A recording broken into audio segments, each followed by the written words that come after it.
COVID ini pandemi biasa atau war tool atau senjata perang. Hal ini merupakan pertanyaan mendasar sehingga jawaban dari pertanyaan tersebut sesungguhnya tercermin dengan tindakan apa yang diambil oleh para pejabat saat ini. Lalu kita bertanya lagi, apa yang terjadi ketika vaksin sudah mencapai 70% populasi yang seharusnya sudah tercapai herd immunity atau kekebalan kelompok. Lalu muncul mutasi strain virus baru lagi. Berdasarkan data kecepatan melakukan vaksinasi COVID Indonesia sudah cepat di tengah gelombang terpaparnya juga tinggi seperti saat ini. Sehingga yang tadinya 250.000 vaksin per hari, Indonesia itu sesungguhnya bisa mencapai herd imunitas dalam 3 tahunan lagi dari sekarang. Saat ini dipercepat berdasarkan informasi bisa 1 juta suntik vaksin per hari. Walau data ini masih diragukan karena kalau satu tenaga kesehatan menyuntik 100 orang per hari maka ada 10.000 nakes yang bekerja. Namun kita anggap informasi ini benar dulu deh. Maka dalam 1,5 tahun lagi atau akhir tahun 2022 herd imunitas tercapai maka kita menang melawan COVID. Pertanyaan liar, apa yang terjadi kalau mutasi lain lagi datang? Lalu kita kejar-kejaran deh dengan vaksin jenis baru lagi. Kalau saat ini kita anggap serangan gelombang kedua, apa yang terjadi kalau ada strain jenis baru yang mungkin bisa membuat gelombang ketiga di tahun depan? Melihat cara penanganan pemerintah atas COVID yang merupakan virus import dan PCR antigen juga produk import kebanyakan dan masker juga terbanyak barang import, bahkan disuruh 2 lapis lagi sekarang. Lalu vaksin juga produk import. Ini kita tidak boleh berlama-lama seperti ini. Apa nggak kita balik aja sebaiknya? Inilah masa di mana produk lokal, misalnya masker, harusnya merupakan 90%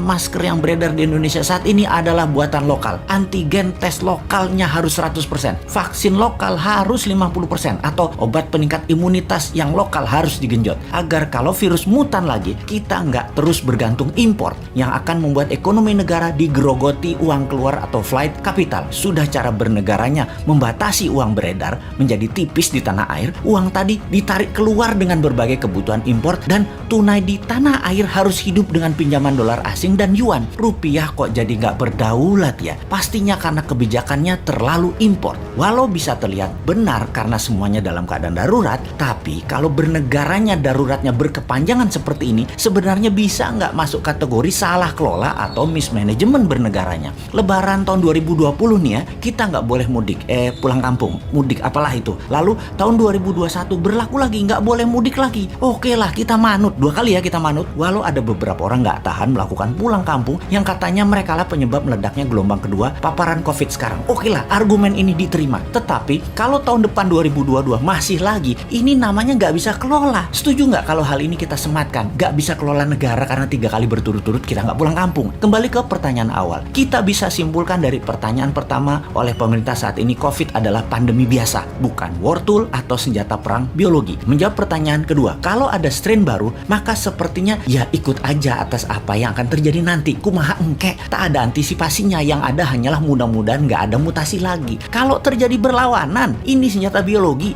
dan strain baru, mutasi baru lagi yang membuat harus vaksin baru lagi. Kita tergopoh-gopoh lagi. Solusinya pasti tinggal bangun narasi, bayar pasukan buzzer dan pasukan buzzer bekerja keras lagi. Nah, di posisi begini kasihan mereka yang mau jadi presiden tahun 2024 sementara mereka dalam posisi menjabat yang ternyata salah semua pengelolaan pandemi dan ekonominya. Pasti kena imbas negatifnya mereka karena mereka juga bagian dari ketidaktepatan kelola pemerintah pusat dan daerah. Karena yang digadang-gadang tahun 2024 kebanyakan pejabat incumbent. Di sini enaknya jadi yang bukan pejabat tetapi selalu memberikan solusi. Bahkan bukan hanya solusi, tapi saran yang dikerjakan walau dengan skala tanpa fasilitas. Bisa jadi kuda hitam nggak di tahun 2024 kira-kira dia itu? Tapi mudah-mudahan prediksi ini salah. Ekonomi membaik, COVID teratasi tahun ini. Amin. Cuman takut aja prediksi ini benar. Masa tinggal bosman tahun 2024? Ya nggak mungkin toh. Harusnya bisa 3 kali menjabat. Dukung!